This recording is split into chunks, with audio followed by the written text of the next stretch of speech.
Chers frères et sœurs, bonjour. Nous nous retrouvons ce mardi matin pour méditer l'Évangile selon saint Luc au chapitre 13, les versets 18 à 21. En ce temps-là, Jésus disait: « À quoi le règne de Dieu est-il comparable? À quoi vais-je le comparer? Il est comparable à une graine de moutarde qu'un homme a prise et jetée dans son jardin. Elle a poussé, elle est devenue un arbre, et les oiseaux du ciel ont fait leur nid dans ses branches. » Il dit encore: « À quoi pourrais-je comparer le règne de Dieu? Il est comparable au levain qu'une femme a pris et enfoui dans 3 mesures de farine, jusqu'à ce que toute la pâte est levée. » Acclamons la parole de Dieu. Alors, frères et sœurs, voilà 2 paraboles qui peuvent nous sembler un peu difficiles à comprendre. Celle de la graine de moutarde devenue un arbre et celle du levain qui fait lever la pâte.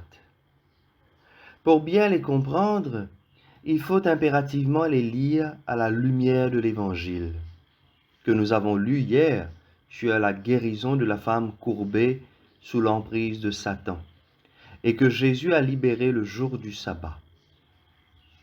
Le thème central de ces 2 paraboles du jour est introduit par Jésus lui-même. Il s'agit du règne de Dieu.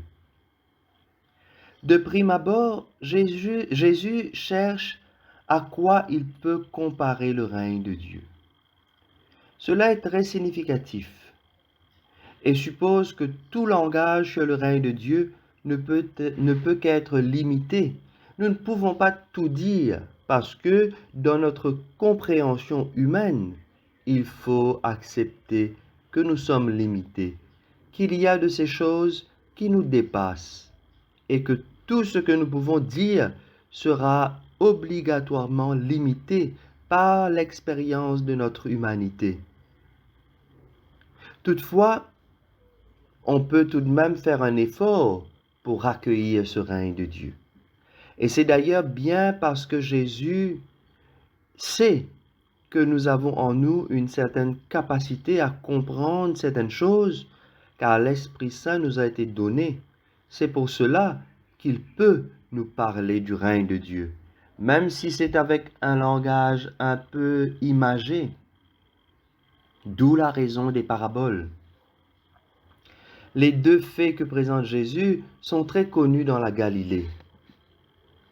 La petite graine de moutarde grandit, elle croît pour devenir un arbuste de près de 3 mètres.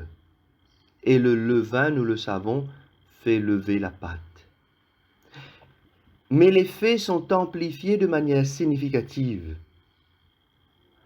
La parabole nous dit que la ménagère a mis du levain dans 3 mesures de farine, ce qui correspond à presque 40 litres de farine.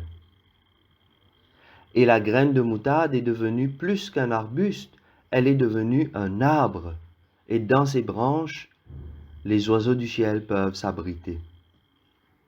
Cette image, frères et sœurs, nous laisse entendre que le royaume de Dieu est capable de rassembler tous les peuples, le peuple d'Israël comme les païens.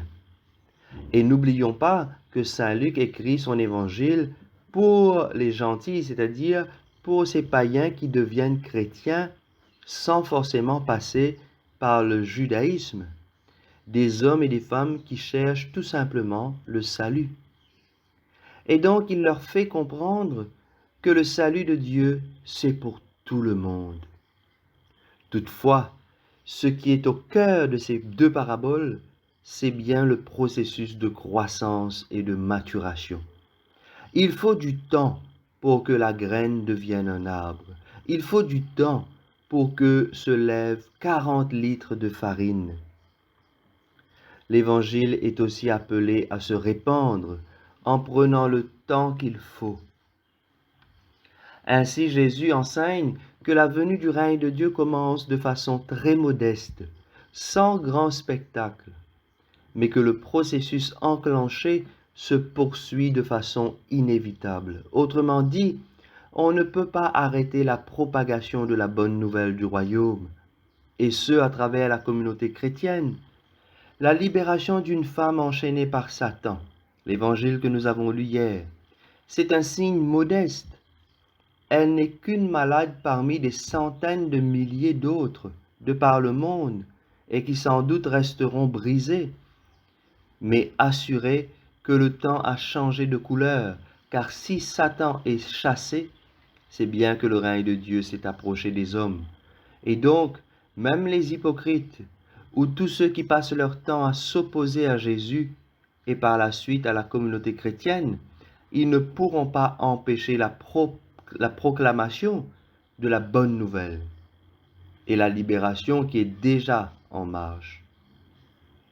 Chers amis, voilà encore une fois un appel à l'espérance. Si vous relisez la première lecture de Saint Paul, il nous le redit encore ce matin. L'espérance chrétienne ne déçoit pas.